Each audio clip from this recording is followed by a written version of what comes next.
Economics optional में आप सभी का स्वागत है। और आज हम लोग एक टॉपिक पर डिस्कस करेंगे जिसमें से बीपीएससी में क्वेश्चन पूछा है। वो टॉपिक है budget and economy. Actually question पूछा है कि बजट क्या है, बजट की क्या ऑब्जेक्टिव्स होती है और डिफरेंट डेफिसिट इन बजट पर डिस्कशन करना है। तो इसका 2 लेक्चर होगा, एक लेक्चर आज और एक लेक्चर अगले कुछ दिन में आपको अपलोड मिलेगा। और जो स्टूडेंट को पीडीएफ चाहिए, जो पढ़ते हैं, वो आप हमें व्हाट्सअप कीजिएगा, पीडीएफ से आपको बजट का कंप्लीट पीडीएफ आपको मिल जाएगा। तो बेसिकली देखिए, बजट होता क्या है किसी भी देश में, यानी कि जो आम तौर पर जो आप सुनते हैं कि जैसे पढ़ते होंगे आप तो जीएस में कि बजट शब्द फ्रेंच वर्ड वॉकेट से डिराइव हुआ है, जिसका अर्थ होता है चमड़े का बैग या बटुआ। बेसिकली जो है फ्रांस में उस ज़माने में लेज़ी लेदर के बैग में डॉक्यूमेंट जो होता था, जो फाइनेंशियल डॉक्यूमेंट है, वहाँ की पार्लियामेंट, वहाँ की संसद में ले जाया करती थी और उसी से बाद में पॉकेट से बन गया आपका बजट। तो बेसिकली बजट में होता क्या है, तो आप समझिए इस तरह से, budget is the annual statement of all economic transaction. ऐसे लिखिए, या कि budget is the annual statement of all income and expenditure of a country in last year and coming year. समझे? मतलब कि बजट में क्या होता है, बजट में किसी भी देश का प्रीवियस ईयर, यानी कि जो ईयर गुजर गया उसमें क्या आय है और क्या खर्च है हुआ, क्या आय और क्या खर्च था, प्लस जो है आने वाले कल में क्या एस्टिमेटेड इनकम है और क्या एस्टिमेटेड खर्च है, इसका जो ब्यौरा बजट में होता है। क्लियर? हम लिखा देंगे। तो बजट क्या है भाई? तो budget is the annual statement of all income and expenditure of a country during an accounting year. समझ गए? यानी कि एक वित्तीय वर्ष में एक देश की जो आय और जो व्यय होती है उसका लेखा जोखा बजट में होता है। तो चलिए हम लोग पहले आपको शुरुआत करते हैं। लिखिए मीनिंग्स ऑफ बजट। क्या लिखेंगे? Meanings of budget. लिखिए मीनिंग्स ऑफ बजट। उसके पहले आप हेडिंग दे दीजिए अपने कॉपी में, budget and economy. Budget and economy, है ना? हेडिंग दे दीजिए बजट एवं अर्थव्यवस्था। हिंदी में क्या कहेंगे? बजट एवं अर्थव्यवस्था। उसके बाद लिखिए meanings of budget. Meanings of budget लिखिए, ए budget is document, a budget is document containing a preliminary approval plan of public revenue and public expenditure। Hindi में लिखिए, बजट एक ऐसा प्रपत्र है जिसमें सार्वजनिक आय एवं व्यय की स्वीकृत योजना होती है। और करके लिख लीजिए, budget is the annual statement of all income and expenditure of previous year and estimated income and expenditure of current year. लिखिए हिंदी में, बजट में पिछले वर्ष की आय और व्यय की ब्यौरा होती है तथा साथ ही साथ वर्तमान वर्ष की या आने वाले वर्ष की, वर्तमान वर्ष में होने वाली एस्टिमेटेड आय यानी आकलित आय एवं व्यय का ब्यौरा होता है, और ऐसे शुरू में लिख सकते हैं कि budget plays an important role in faster economic growth and development. क्योंकि बजट का उद्देश्य क्या होता है, देखिए बजट का उद्देश्य होता है कि अर्थव्यवस्था में चेंज लाना। चेंज मतलब डेवलपमेंट। जैसे कि हम पहले लेक्चर में बताए थे, किसी भी देश की जो रियल जीडीपी बढ़ती है, यानी आमतौर पर जो कहते हैं कि जो जीडीपी बढ़ती है, तो किसी देश में रियल जीडीपी के बढ़ने से उसे हम लोग इकोनॉमिक ग्रोथ कहते हैं। क्या कहते हैं? इकोनॉमिक ग्रोथ कहते हैं। लेकिन ग्रोथ देखिए समझिए, किसी भी देश का जब रियल जीडीपी बढ़ता है, रियल जीडीपी बढ़ता है, तो उसे हम लोग कहते हैं इकोनॉमिक ग्रोथ। क्या कहते हैं? इकोनॉमिक ग्रोथ कहते हैं, यानी हिंदी में कहते हैं आर्थिक वृद्धि कहते हैं। हिंदी में क्या बोलेंगे? आर्थिक वृद्धि कहते हैं, है ना। और जब किसी भी अर्थव्यवस्था में, यानी कि इकोनॉमिक ग्रोथ शॉर्ट में और प्लस चेंज इक्वल टू होता है इकोनॉमिक डेवलपमेंट। क्या होता है? इकोनॉमिक डेवलपमेंट, यानी हिंदी में इसे कहते हैं आर्थिक विकास। क्या कहेंगे? आर्थिक विकास कहते हैं इसे।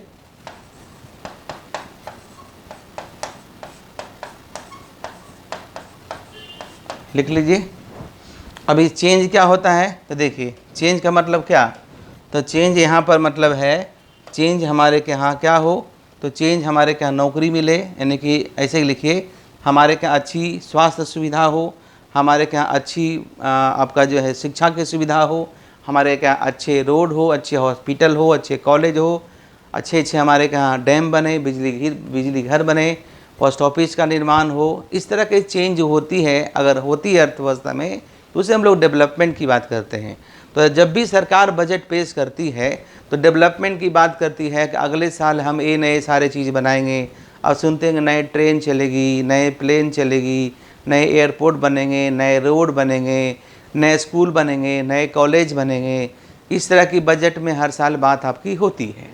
अब पहले जो है आपका जो है बजट, यानी कि रेलवे बजट और आपका जो फाइनेंशियल बजट है, अलग अलग पेश होता था, और एक ही साथ दोनों पेश होता है। Clear?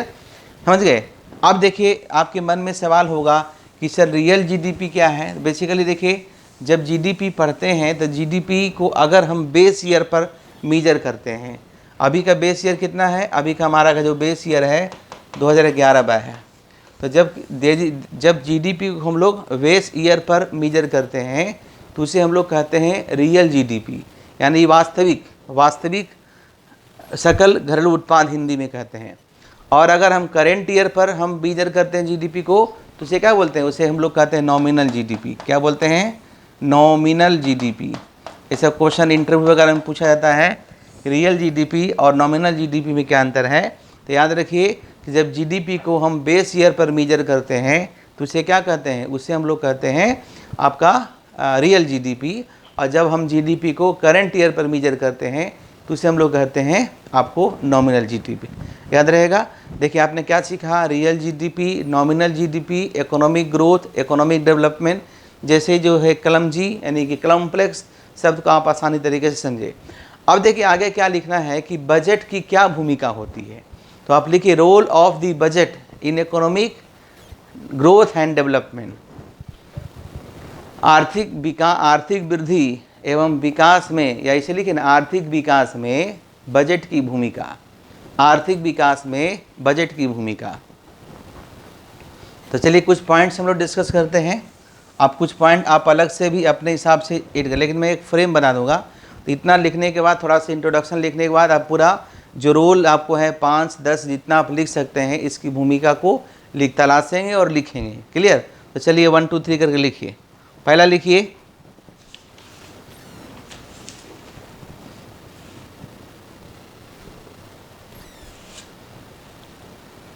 encouragement to economic development। encouragement to economic development। encouragement to economic development, आर्थिक विकास को प्रोत्साहन, है ना। इस तरह से करके लिखिए encouragement to economic development, आर्थिक विकास को प्रोत्साहन। encouragement to economic development, Hindi में कहते हैं आर्थिक विकास को प्रोत्साहन। ठीक है, बजट में नए चीज़ें लाई जाती है, नए फैक्ट्री के निर्माण की बात, नए स्कूल कॉलेज, सफाई सुथरा सभी की बात की जाती है ना। तो इस तरह से बजट में, एक बजट के द्वारा अर्थव्यवस्था में चेंज की बात की जाती है। हर साल चेंज होता ही है। जब आप बजट देखते हैं, अगर आप कंपटीशन की तैयारी करते हैं या अगर एकेडमिक्स में भी हैं, तो हर साल कम से कम बजट एक बार जो पेश होती है पार्लियामेंट में, उसका लाइव प्रसारण कहता है, उसको देखिए। और पहले साल का भी बजट आपके यूट्यूब पर दिया, उसे आप देख सकते हैं और पढ़िए, है ना। और जिस दिन बजट पेश होता है उसके कल होकर इकोनॉमिक्स टाइम्स में उसका पूरा का पूरा भाषण आपका पब्लिश होता है, उसको भी एक दो बार पढ़िए तो समझ में बजट में होता क्या है। क्लियर। सेकेंड पॉइंट लिखिए, बैलेंस रीजनल डेवलपमेंट। क्या लिखेंगे? Balanced regional development. Balanced regional development, संतुलित क्षेत्रीय विकास।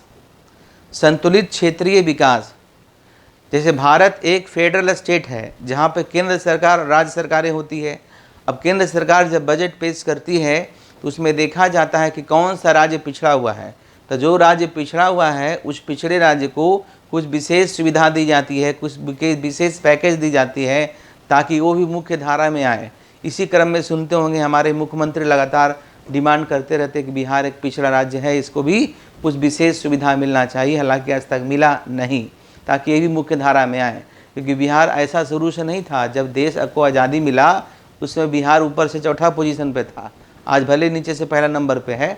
लेकिन जो है एनीवे, कहने का मतलब है कि जो बजट है, बजट क्या करती है, सभी राज्यों को समान रूप से विकसित करने का एक फार्मूला तैयार करती है। और इसमें किसी तरह का भेदभाव अगर जो सरकार होती है नहीं करती है। अब अलग बात है, पॉलिटिकल मुद्दे होते हैं कि भाई हमारी केंद्र में किसी और की सरकार, राज्य में किसी और की सरकार है, लेकिन उद्देश्य बजट का ही होता है कि संतुलित विकास हो, सभी राज्यों का विकास समान रूप से हो, सभी क्षेत्रों का विकास समान रूप से है।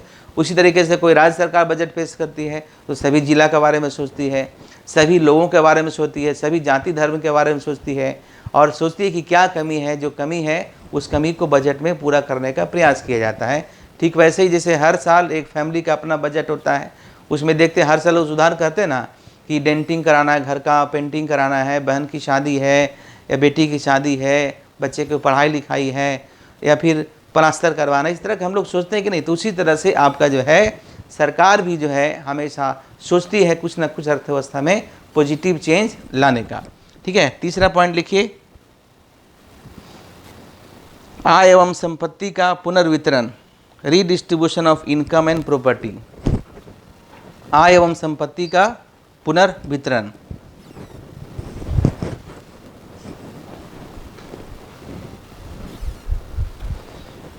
लिखे, आय एवं संपत्ति का पुनर्वितरण, redistribution of income and wealth. देखिए होता क्या है, बजट में हमेशा आप देखते होंगे कि जो हाई इनकम ग्रुप वाले होते हैं, है ना, जो हाई इनकम ग्रुप वाले हैं, सरकार उसके ऊपर टैक्स लगा। मान लिया आपका इनकम 5 लाख से ऊपर है ना, तो सरकार कहती है आपके ऊपर हम टैक्स लेंगे, 5 लाख से ऊपर है। या जिसका इनकम 2 लाख है, जिसका इनकम 1 लाख है, सरकार उसे सुविधा देती है। तो हाई इनकम ग्रुप वाले को या हाई वेल्थ जिसके पास ज़्यादा धन है उसके ऊपर फेस टैक्स भी लगाती है सरकार, जो है कैपिटल गेन टैक्स भी लगाती है। और टैक्स से जो पैसे आती है, वैसे लोग जो काफ़ी गरीब हैं, जिनको खाने पीने रहने में दिक्कत होती है, सरकार उसे समर्थन करती है, सरकार उसे इनकरेज करती है। और हर साल इस तरह की बातें बजट पे की जाती है। क्लियर। चलिए फोर्थ पॉइंट लिखिए, इकोनॉमिक स्टेबिलिटी, आर्थिक स्थिरता, है ना। इकोनॉमिक स्टेबिलिटी, आर्थिक स्थिरता। जैसे देखिए, आप सुनते होंगे कभी कभी कि अर्थव्यवस्था में रिसेशन है या अर्थव्यवस्था में डिप्रेशन है। तो अगर मान लिया कि अर्थव्यवस्था में रिसेशन है, जिसे हम लोग मंदी कहते हैं, तो मंदी काल में सरकार क्या करती है, केन्स के हिसाब से सरकार अपना खर्च बढ़ाती है। रोड बनाने पर, डैम बनाने पर, पुल बनाने पर, स्कूल बनाने पर, और कॉलेज बनाने पर, विश्वविद्यालय बनाने पर, रिसर्च सेंटर विकसित करने पर, इस तरह से क्या होता है कि लोगों को काम मिलता है। अब जब लोगों को काम मिलता है तो एग्रीगेट डिमांड में वृद्धि होती है। सरकार मंदी काल में चाहती है लोगों की रियल इनकम बढ़े, लोगों के पास परचेजिंग पावर बढ़े, तो सरकार टैक्स में भी छूट देती है, सरकार टैक्स कम कर देती है, तो होता है क्या कि सामान का बिक्री ज़्यादा होता है। इस तरह से सरकार मानी कि इसको हम लोग फिजिकल पॉलिसी या पढ़ते हैं, फिजिकल पॉलिसी और मॉनेटरी पॉलिसी, तो जो भी टैक्सेज वाली बातें होती है सरकार टैक्स में रियायत देती है रिसेशन काल में, ताकि जो है, और मॉनेटरी पॉलिसी में ढील करने की बात कहती है बैंकों से कि खासकर आरबीआई से कि भाई आप जो है रेपो रेट को थोड़ा कम कीजिए, बैंक रेट को कम कीजिए, ताकि सप्लाई ऑफ मनी मार्केट में ज़्यादा हो। तो इस तरह की बात बजट में की जाती है। जैसे कि कोरोना काल में भी सरकार ने बहुत ही लिबरल होकर बहुत सारे व्यक्ति को लोन देने की बात की, ताकि मार्केट में सप्लाई ऑफ मनी बढ़े, है ना। मार्केट में अगर इनकम कम होगा तो इकोनॉमिक एक्टिविटी कम जाएगा, तो आर्थिक स्थिरता के लिए सरकार को बैलेंस करके रखना होता है। इसलिए देखते होंगे सरकार वैसे व्यक्ति को पैसा देती है जो तुरंत खर्च कर दे। जैसे देखते होंगे कि कोरोना काल में 500-500 रुपये लोगों को दिया, आप देख रहे हो 500 रुपये इधर दे रहा है, उधर 500 रुपये निकाल रहा है कि नहीं। दैट मीन्स कि वो खर्च करते हैं। तो हम भी इकोनॉमी में खर्च करने वाला व्यक्ति होना चाहिए, अर्थव्यवस्था में डिमांड होना चाहिए। अगर डिमांड कम गया तो सप्लाई कम जाएगा, सप्लाई कमेगा देश का जीडीपी कमेगा, देश का जीडीपी का, सरकार का टैक्स कलेक्शन कमेगा, सारा कुछ कम जाएगा। यानी सरकार की बजट में इस तरह की पॉलिसी होती है ताकि मार्केट में एग्रीगेट डिमांड बना रहे। नेक्स्ट लिखिए, क्रिएशन ऑफ एम्प्लॉयमेंट, रोजगार का सृजन। क्रिएशन ऑफ एम्प्लॉयमेंट, रोजगार का सृजन। हर साल बजट में ये बात दोहराई जाती है, इस साल इतना लाखों लोगों को नौकरी देंगे, या नौकरी मिला ना मिला अलग बात है, लेकिन नौकरी मिलता ही है। अब सरकार भले बात करे कि हम 5 लाख लोगों को नौकरी देंगे, भले वो 1 लाख कोई दे पाए, लेकिन नौकरी देने की बात करती है। नौकरी कब मिलेगा? जब नए चीज़ों की विकास होगी, है ना। जैसे जाहिर सी बात, जब नया एयरपोर्ट बनने की बात हो रही है तो नए नए लोग को काम करने का मौका भी मिलेगा, है ना। मेट्रो का विकास होती है तो मेट्रो का विकास में इतना लोगों को रोज़गार मिलेगा, सरकार बजट बात करती है ना। ये सारे पुल बनेंगे, रोड बनेंगे, टोल ब्रिज बनेंगे, तो सारे जो काम होते हैं उसमें रोजगार सृजन की बात की जाती है, और हर साल बजट में सरकार रोजगार सृजन की बात करती है। और नेक्स्ट लिखिए, मैनेजमेंट ऑफ पब्लिक इंटरप्राइजेस, सार्वजनिक उपक्रमों का प्रबंधन। मैनेजमेंट ऑफ पब्लिक इंटरप्राइजेस, सार्वजनिक उपक्रमों का प्रबंधन।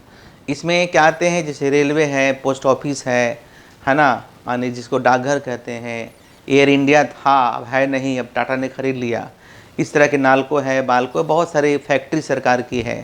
तो इसका मैनेजमेंट कैसे होगा, इसका कितना शेयर बेचा जाना चाहिए, क्या इन्वेस्टमेंट होनी चाहिए, है ना। तो सरकार को जिस सेक्टर में लॉस हो रही है, जहाँ से बेनिफिट नहीं हो रही है, लगातार उसमें डिसइन्वेस्टमेंट की जा रही है। डिसइन्वेस्टमेंट पॉलिसी हम अलग से पढ़ाएंगे कि सरकार को डिसइन्वेस्टमेंट से क्या फ़ायदा है और आम व्यक्ति को क्या नुकसान है।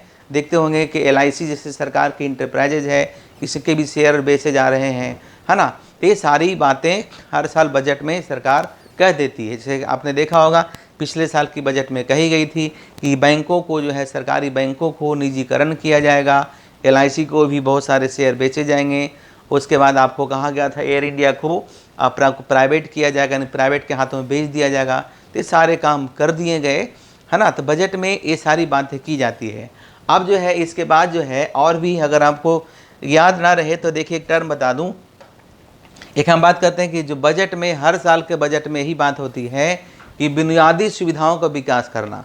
और बुनियादी सुविधाएं क्या होती है? बुनियादी सुविधाओं का 5 पिलर है, इसको इंफ्रास्ट्रक्चर को हिंदी में कहते हैं आधारभूत संरचना। लिख लिए, है ना, डेवलपमेंट ऑफ इंफ्रास्ट्रक्चर। उसमें हेल्थ है, एजुकेशन है, ट्रांसपोर्ट है, कम्युनिकेशन है, एनर्जी है।